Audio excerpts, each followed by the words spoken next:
Pradyut sir ক'ত গ'ল? দিছপুৰ সমষ্টিৰ মাননীয় বিধায়ক দেখিছেনে কৰবাত তেখেতক? এই যে বান বিধ্বস্ত হৈ গ'ল উজনি নে তাত তেখেত ঘূৰি আছে বান সাহাৰ্য দি আৰু এই চেগতে যিসকলে প্ৰদ্যুৎ ছাৰক প্ৰতিনিধি হিচাপে নিৰ্বাচিত কৰিছিল তেওঁলোকক পুনৰবাৰ ধন্যবাদ জনাইছো। বঢ়িয়া, ফাইন, ফাৰ্ষ্ট ক্লাছ। এনেকুৱা নেতাই লাগে। কিয় কৈছো?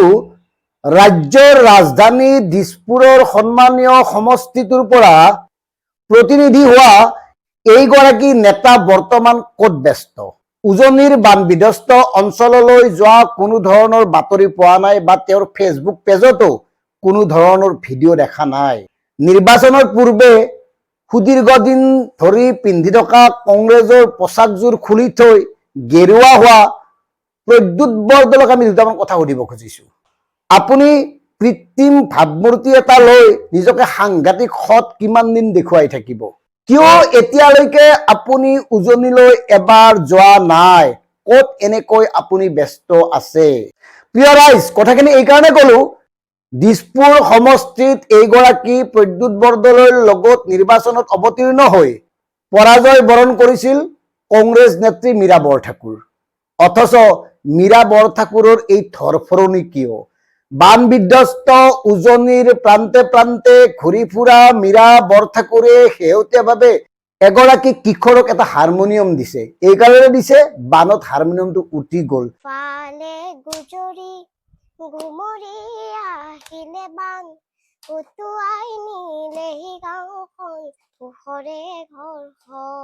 এই মীৰা বৰঠাকুৰক যে আপোনালোকে নিৰ্বাচিত নকৰিলে, খুব ভাল কাম কৰিলে।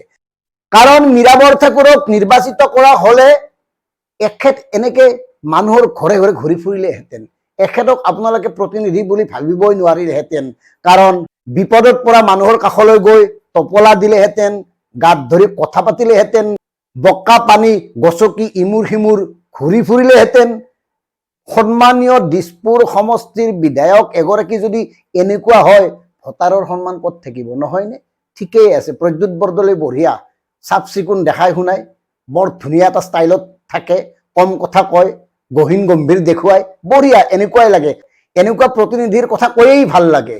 কথাখিনি আমি এই কাৰণে কৈছো, ৰাজ্যৰ সন্মানীয় এটা সমষ্টিৰ এগৰাকী প্ৰতিনিধিৰ এই জড়তাক আমি ধিক্কাৰ দিছো। কেৱল চৰকাৰক তৈলমৰ্দন কৰি দুই এটা বিশেষ বিশেষ ইছ্যুত মাত মাতি নিজকে সাংঘাতিক কিবা এটা বুলি ভাবি গোপত গঙাটোপ হৈ থকা প্ৰদ্যুৎ বৰদলৈৰ দৰে এগৰাকী জনপ্ৰতিনিধিৰ এই আচৰণ কোনো কাৰণত গ্ৰহণযোগ্য হ'ব নোৱাৰে। উজনিৰ বান বিধ্বস্ত অঞ্চলক লৈ তেওঁৰ কোনো এটা টুইট, কোনো এটা মন্তব্য দেখা নাই তেওঁৰ ফেচবুক পৃষ্ঠাত। অথচ পৰাজিত হৈও মীৰা বৰঠাকুৰে সাহায্য সংগ্ৰহ কৰি ঘূৰি ফুৰিছে আৰু নিজৰ ক্ষমতাৰ ভিতৰত থাকি সকলোবোৰ কৰিবলৈ প্ৰয়াস কৰি আছে। আচলতে আমি ৰাজধানী দিছপুৰৰ সন্মানীয় ভোটাৰসকলক ধন্যবাদ জনাবলৈকেহে এই প্ৰতিবেদন প্ৰস্তুত কৰিছো। কাৰণ ইয়াৰ পূৰ্বেও গুৱাহাটীৰ সাংসদ হিচাপে বিজুলী কলিতা বাইদেউৰ লগত হাৰিছিল।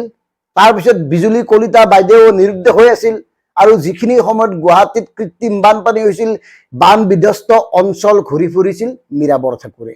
মীৰা বৰঠাকুৰক তেল মাৰিবলগীয়া আমাৰ কোনো কাম নাই, কিন্তু মীৰা বৰঠাকুৰৰ এই কাম কাজে এই কথাখিনি আমাক ক'বলৈ বাধ্য কৰাইছে। ধন্যবাদ। জয় অসম।